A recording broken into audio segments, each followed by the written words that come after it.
Hello, hai, saya Ira di sini dan hari ni ni ada Ira. Hello. Ni Mama. So, kita orang semua tengah bersiap-siap nak pergi Jakarta. So, habis-habis kerja je dia terus balik rumah dan siap-siap. Dan sekejap lagi kita orang akan bergerak ke Jakarta. Untuk apa? Sekejap lagi cerita Busy, sekarang semua orang busy. Hai, sekarang ni dah dekat Jakarta. Sampai lagi. Ni dekat check-in point sama Kak ni. So, kita tengah ambil seating kita orang. Itulah. So, kita lepas ni nak pergi makan pagi. Ya, semua orang kat tengah. McDonald. Ha? McDonald. So, kita orang akan makan kat situ, okay? Kita dah sampai kat Jakarta bersama dengan family and kita orang sekarang dalam van menuju ke hotel apartmen kami. Aston Rasuna. Aston apa benda dah. So, nanti sampai hotel kita Roger balik. Hai, sekarang ni kita orang dekat mana tu? Aston Rasuna. Aston Rasuna. Dan dengan duka citanya kami ingin umumkan bahawa bilik kami punya kad tidak berfungsi. Jadi kami harus lepak di luar bilik kami yang itu. Sampai Papa dan Mama rescue.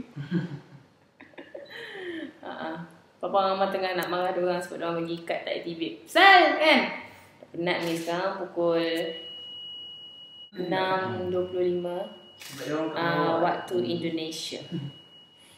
Saya masih lagi mencari-cari kedai yang menjual pulsa ataupun top up. Sebab saya nak lah kan hubungi orang yang jauh kan. Awak nak tak hubungi orang yang jauh? Tak perlulah. Awak punya phone ada roaming lah.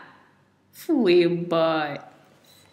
Saya tak ada roaming. Saya guna prepaid lagi. So, adik saya sedang mengambil gambar. Dia ni K40 ni.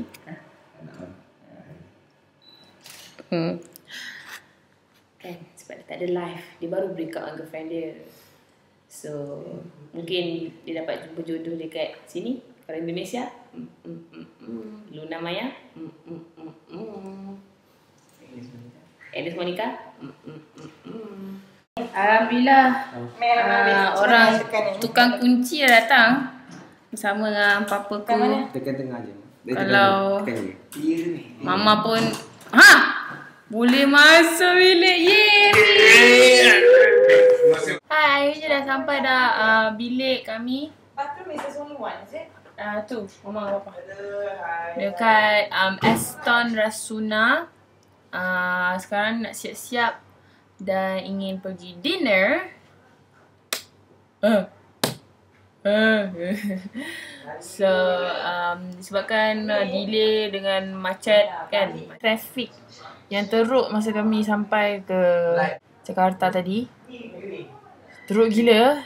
Beza lah dengan dulu masa Ira duduk sini berapa tahun lalu lah. Lama ke Ira duduk sini 3 tahun. Dari 1993 sampai 1997. Tu more than 2 years. Tapi ya. So beza daripada dulu dengan sekarang. And kita tengoklah macam mana. Kita update lagi ya. Assalamualaikum. Sekarang ni kita dah sampai airport. Sebab nak balik dah Malaysia. Tapi kita orang A lot faster than the time. ya. Sebab jam masing-masing masih lagi jam Malaysia. Jadi kita orang termasuk awal. So kita orang dihalau keluar balik. Tapi tak apa. Semua di sini masih sihat. Okay, siap. Penat ya? Pa? Hai. So kita ada lebih kurang setengah jam dari sekarang untuk masuk ke tempat boarding dan boleh balik dari sini kan. Memangnya Percutian ini memang banyak menunggu, tapi tak apa. Semuanya worth it. Kan? Percutian ini banyak menguji kesabaran lah. Mata saya pun dah gelap. Tengok yang lighting. Laki bagi cerah sikit supaya nampak cerita. Tak apa. Tu Mak Azrid. Sebab mata ni pakai barunya ni memang macam nampak macam tu. Oh ya ke? Smoky Oh eye, my smoky. God. So yes. Okay lah. Kita sama make sure kita roger balik. Bye. Assalamualaikum.